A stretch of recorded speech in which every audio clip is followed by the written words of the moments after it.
I think everyone loves a good twist, and it's even more impressive when a director can put it right in front of the audience and no one notices until they want you to. Spoilers for some movies that are a little old at this point, but think Fight Club or The Sixth Sense. If you're really paying attention, and I mean really paying attention, you can pick up on these twists, but no one ever does. And similarly, the movie I'm talking about today has no problem hiding its twist in plain sight. It's a movie called R Point, and I want to do something a little different with this video. If you've seen the movie, you know the twist. But if you haven't, I'm going to be showing you the twist as much as I possibly can until we hit this timestamp. And genuinely, I want to see if you're able to spot it, because I really don't think you're able to. Good luck, don't forget to subscribe. I'm Nightmare Movies, and let's get started. The year is 1972, and this is Lieutenant Choi, a man with a history of getting the platoons he leads into trouble. 6 months ago, there was a search team, Donkey 30, that disappeared at the R Point, a strategic island near Saigon. The night before, South Korean soldiers received a radio transmission from Donkey 30 saying that they were all going to die, repeating this phrase over and over and over again. And now, Lieutenant Choi, along with 8 other soldiers, are going to be sent to R Point to rescue any surviving members of Donkey 30. They have 1 week to do so, and if they're successful, every single one of them gets a plane ride home out of the war and an honorable discharge. Sounds like a pretty sweet deal for such a simple mission. Well, this is a horror movie, so we know that things aren't about to go as smoothly as promised. The platoon walks onto the shore and begins their long trek to reach R Point. As they make their way through the dense forests, they're suddenly ambushed and an intense firefight breaks out. Lieutenant Choi attempts to keep his soldiers calm and, most importantly, alive. He takes a rocket launcher, flanks the enemy, and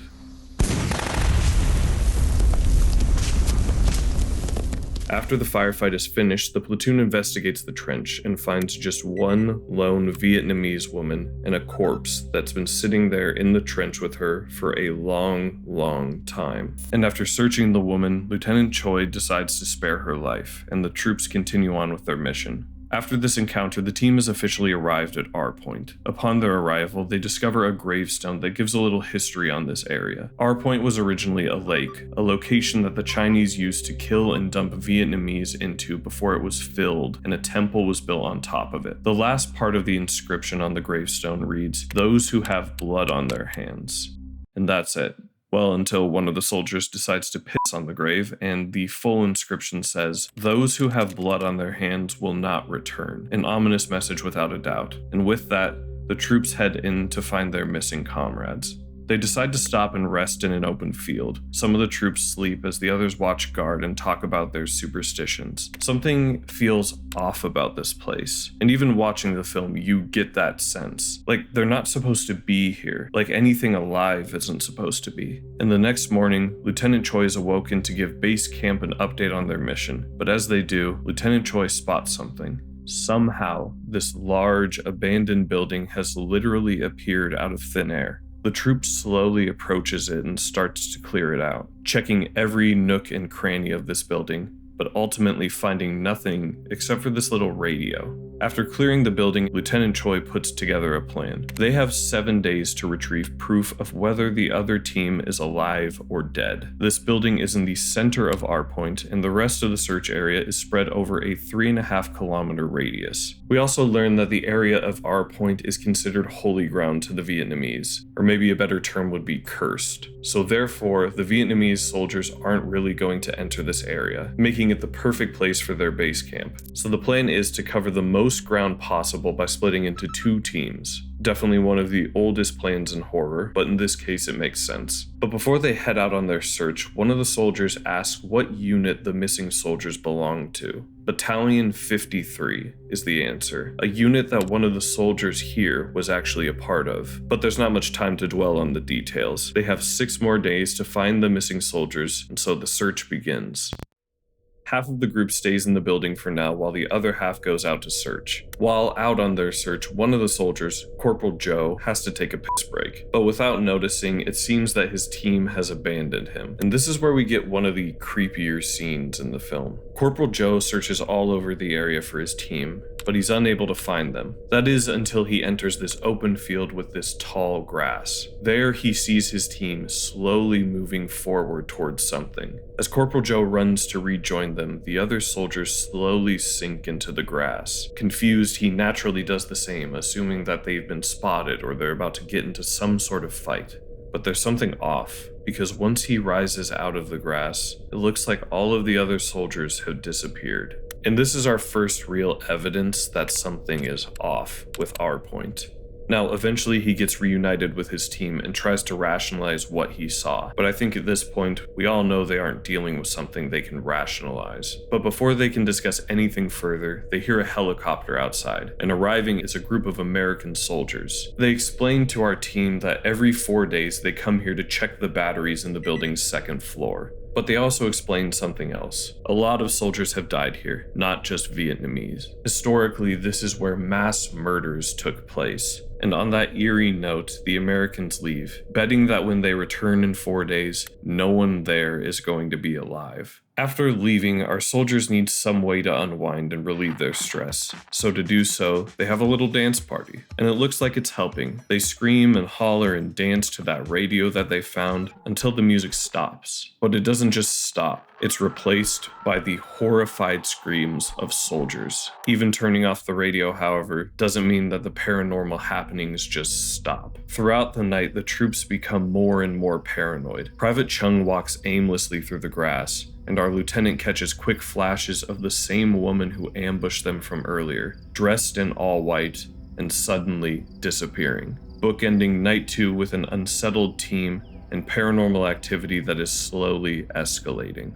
By morning, most of the group is on edge and looking to distract themselves in any way possible. 2 of our 9 soldiers sit outside, smoke cigarettes, and try to calm each other down by talking about what they're gonna do when they get home. But their conversation is quickly interrupted. Out of nowhere, blood drips onto the soldiers, and when they look up, they discover that one of their comrades, Private Chung, has hung himself.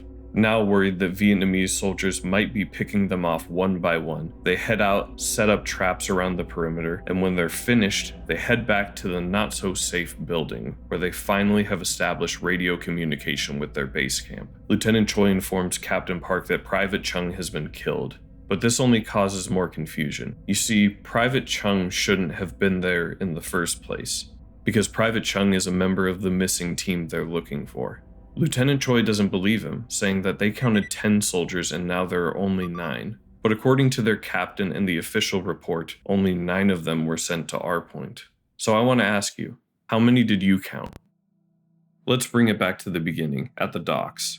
We can count all 9 of our troops easily enough. But once they arrive on the island, things start to change. Here, for instance, the first time we see them all in a wide establishing shot. How many are there now? Let's keep going. Here, 10 soldiers. Here, 10 once again. And if you're thinking to yourself that this movie isn't very clever, it's just hiding this in wides, how about this shot? Still not convinced? Let's move in even closer. I can't remember the last time I rewound a movie to check what I was missing. And I definitely can't remember the last time that it was so blatantly in front of me, and I just didn't catch it. Our point has confidently been showing us the twist for the last 15 minutes, and almost every single shot after they land on this island, you can count off on the group and notice that there are 10 soldiers almost every time. And it's so confident that you won't pick up on the clues that it blatantly shows you the member who has not spoken and has been following them this whole time. It's not even trying to hide the fact that this is a possibility either. A building appears out of nowhere. The ghost of a woman they killed is seen staring at them. Hell, Corporal Joe literally encounters the ghosts of the troops. The Americans even tell them that this place is haunted, and we as the audience believe them. Obviously we do. But just when you think you know how this movie operates, it throws that twist right in your face to show you that you weren't paying nearly enough attention to what's going on. And that's what makes a good twist. Now from this point on, the movie really amps up the paranormal and bodies start to drop. Now at this point, you probably already predicted a good amount of the other twists in this film, but I'll go over them and get to our ending. It turns out that the Americans that visited them were also spirits, and as the movie goes on, the group slowly starts to realize that they are going to be joining the many soldiers before them to be trapped in our point forever.